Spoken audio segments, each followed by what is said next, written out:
بسم اللہ الرحمن الرحیم۔ السلام علیکم ورحمۃ اللہ وبرکاتہ۔ ماں باپ کے گناہوں کی سزا بچوں کو ملتی ہے۔ میرے بچے بیمار رہتے ہیں، میرے شوہر نماز نہیں پڑھتے۔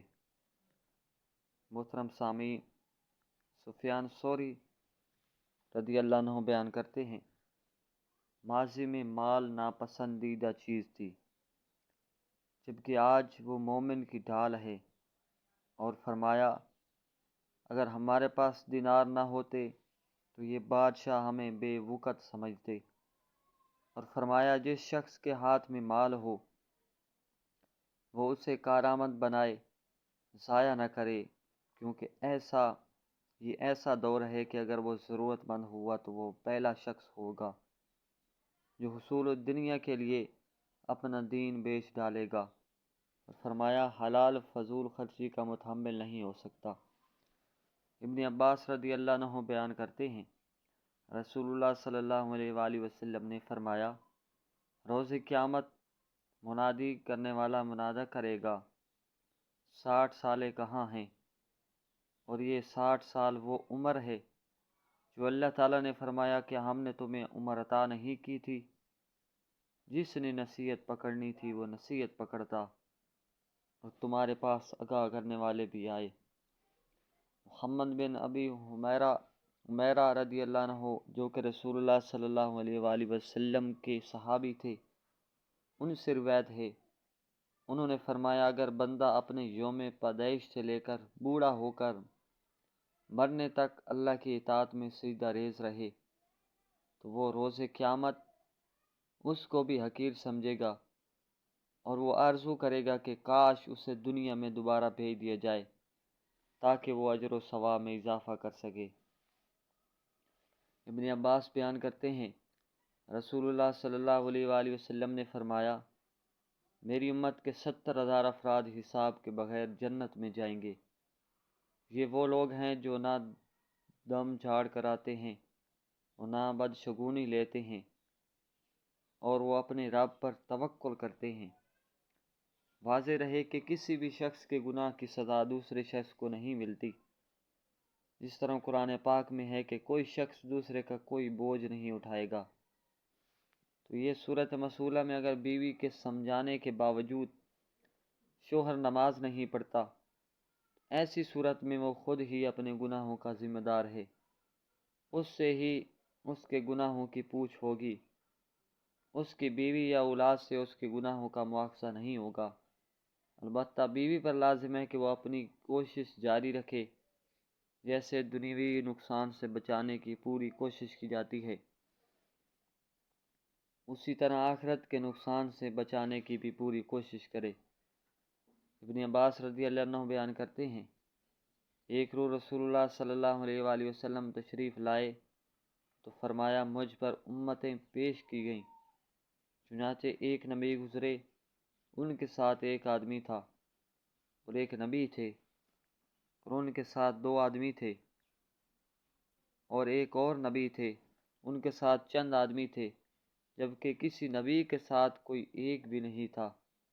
میں نے ایک بڑا گروہ دیکھا جو افق تک پھیلا ہوا تھا۔ میں نے امید کی کہ یہ میری امت ہوگی، لیکن مجھے بتایا گیا کہ یہ موسیٰ اپنی قوم کے ساتھ ہیں۔ پھر مجھے کہا گیا دیکھو میں نے بہت بڑا گروہ دیکھا جو افق تک پھیلا ہوا تھا۔ مجھے کہا گیا اس طرح دائیں بائیں دیکھو، میں نے بہت بڑا گروہ دیکھا جو افق پر پھیلا ہوا تھا۔ مجھے بتایا گیا کہ یہ آپ کی امت اور ان کے ساتھ ان کے آگے 70,000 ہیں جو حساب کے بغیر جنت میں جائیں گے۔ یہ وہ لوگ ہیں جو بدشگونی لیتے تھے، نہ دم جھاڑ کراتے تھے، نہ ہی داغتے تھے، اور وہ صرف اپنے رب پر توکل کرتے تھے۔ اتنے میں عکاشہ بن محصن نے کھڑے ہو کر عرض کیا، اللہ سے دعا فرمائے کہ وہ مجھے ان میں شامل فرمائے۔ آپ صلی اللہ علیہ وآلہ وسلم نے فرمایا، اے اللہ اس کو ان میں سے کر دے۔ پھر ایک اور آدمی کھڑا ہوا اور اس نے عرض کیا، اللہ سے دعا فرمائے کہ وہ مجھ سے بھی ان میں کر دے۔ آپ صلی اللہ علیہ وآلہ وسلم نے فرمایا، اس میں عکاشہ تو اسے سبقت لے گیا ہے۔ صہیب رضی اللہ عنہ بیان کرتے ہیں، رسول اللہ صلی اللہ علیہ وآلہ وسلم نے فرمایا، مومن کا معاملہ بھی عجیب ہے، اس کا ہر معاملہ اس کے لیے باعث خیر ہے، اور یہ چیز صرف مومن کے لیے خاص ہے۔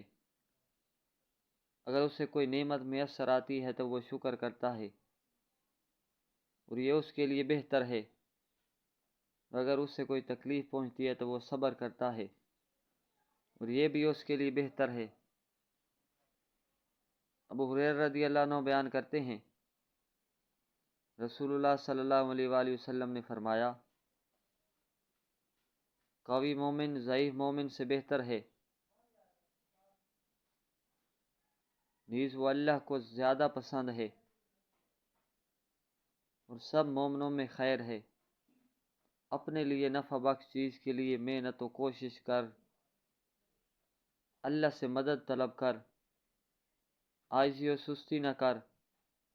اگر تجھے کوئی نقصان پہنچے تو ایسا نہ کہو، اگر میں اس طرح کرتا تو اس طرح ہوتا، بلکہ ایسے کہو، اللہ نے مقدر کیا، جو اس نے چاہا سو کیا، کیونکہ لفظ اگر عمل شیطان کھولتا ہے۔ عمر بن خطاب رضی اللہ عنہ بیان کرتے ہیں، میں نے رسول اللہ صلی اللہ علیہ وسلم کو فرماتے ہوئے سنا، اگر تم اللہ پر اس طرح توکل کرو جس طرح اس پر توکل کرنے کا حق ہے، وہ تمہیں اس طرح رزق عطا فرمائے گا، رزق فراہم کرے گا، جس طرح وہ پرندوں کو رزق فراہم کرتا ہے۔ وہ صبح کے وقت بھوکے نکلتے ہیں اور شام کے وقت شکم سیر ہو کر واپس آتے ہیں۔